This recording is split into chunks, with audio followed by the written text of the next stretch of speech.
Hello दोस्तों, स्वागत है आपका मेरे YouTube channel Ankit the master में। ईवीएस के 1500 प्लस क्वेश्चन की सीरीज चालू हो चुकी है, जिसका यह पहला पार्ट है। आप अपना 5 से 10 मिनट टाइम देकर 30-30 प्रश्न करके 1500 प्लस क्वेश्चन की सीरीज को आसानी से कंप्लीट कर सकते हैं, जो कि UP TET, C TET, super TET, MP TET के लिए बहुत ही रामबाण सिद्ध होंगे। तो शुरू करते हैं। शिक्षण की प्रोजेक्ट विधि विद्यार्थी को व्यवहारिक ज्ञान प्रदान करती है, क्योंकि तो इसका आंसर होगा विद्यार्थी के ज्ञान का आधार उसका निजी अनुभव होता है। प्राथमिक स्तर पर बच्चे का आकलन करने का सर्वश्रेष्ठ तरीका है खालिस्तान का प्रयोग करना। तो इसका सही आंसर होगा पोर्टफोलियो।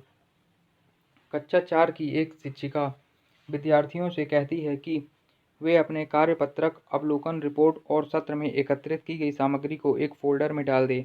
इन फ़ोल्डरों को खालिस्तान कहा जा सकता है। तो इसका आंसर होगा पोर्टफोलियो। पर्यावरण अध्ययन की पाठ्य पुस्तकों में अभ्यास एवं गतिविधियों को खालिस्तान उपलब्ध कराना चाहिए। तो इसका आंसर होगा प्रकरणों में अंतर्निर्मित रूप से। कक्षा 5 का समीर अक्सर समय पर पर्यावरण अध्ययन की शिक्षिका के पास दत्त कार्य जमा नहीं कराता। इससे निपटने का सर्वोत्तम सुधारात्मक उपाय हो सकता है। इसका आंसर होगा अनियमितता के कारण पता करना और समीर को परामर्श देना। मिट्टी के घड़ों को बनाकर उन्हें आग में क्यों पकाया जाता है? उन्हें पक्का करने के लिए। रंगोली से प्रवेश द्वार को कब सजाया जाता है? सभी मांगलिक कार्यों पर। पाठ्य योजना में आविर्भाव मनोविज्ञान के किस सिद्धांत पर माना जाता है? इसका होगा गेस्टाल्ट सिद्धांत। पर्यावरण अध्ययन की पाठ्य पुस्तक में रेलवे टिकट का एक नमूना दिखाना। आंसर होगा बच्चों को वास्तविक जानकारी से अंतःक्रिया करने का अवसर देता है, साथ ही अवलोकन की कुशलता का विकास करता है। शिक्षार्थियों के मूल्यांकन का कार्य नहीं है छात्रों को पतन की ओर ले जाना। इसमें सूची 1 को सूची 2 से मिलाना है। तो बांदीपुर राष्ट्रीय उद्यान कर्नाटक में है, बुक्सा बाघ अभयारण्य पश्चिम बंगाल में है, माउंट आबू वन अभयारण्य राजस्थान में है और पेंच राष्ट्रीय उद्यान मध्य प्रदेश में है। कौन सही सुमेलित नहीं है? तो मरुस्थली बिल्ली विलुप्त प्राय है, ये बिल्कुल गलत है।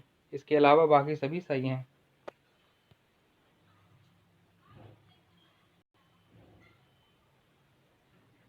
जब मोर सांप को खाता है, सांप कीड़ों को खाता है और कीड़े हरे पौधों को खाते हैं, तो मोर का पोषण तल है खाद्य पिरामिड के शीर्ष पर। 10% नियम किसने दिया था? लिंडमान ने।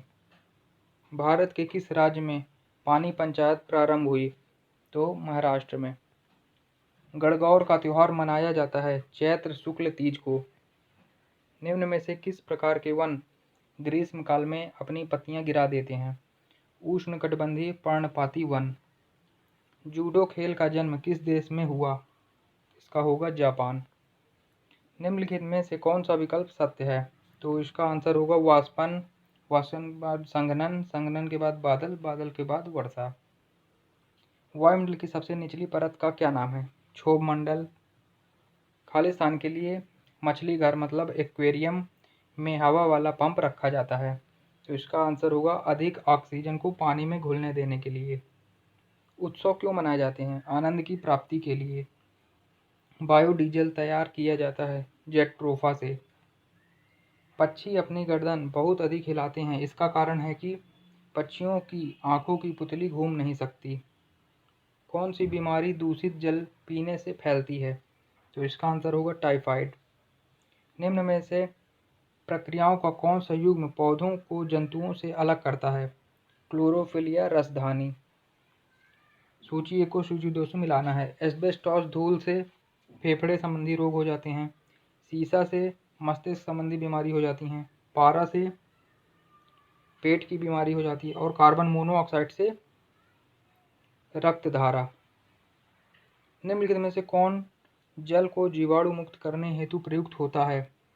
तो ओजोन, क्लोरीन डाइऑक्साइड और क्लोरीन। इसका आंसर होगा उपरोक्त सभी। ओजोन परत की मोटाई नापने की इकाई है डॉप्सन। वैश्विक तापन के फलस्वरूप हो सकता है। समुद्र तल में वृद्धि, फसल के स्वरूप में परिवर्तन, तट रेखा में परिवर्तन, उपरोक्त सभी। तो इसका आंसर होगा उपरोक्त सभी।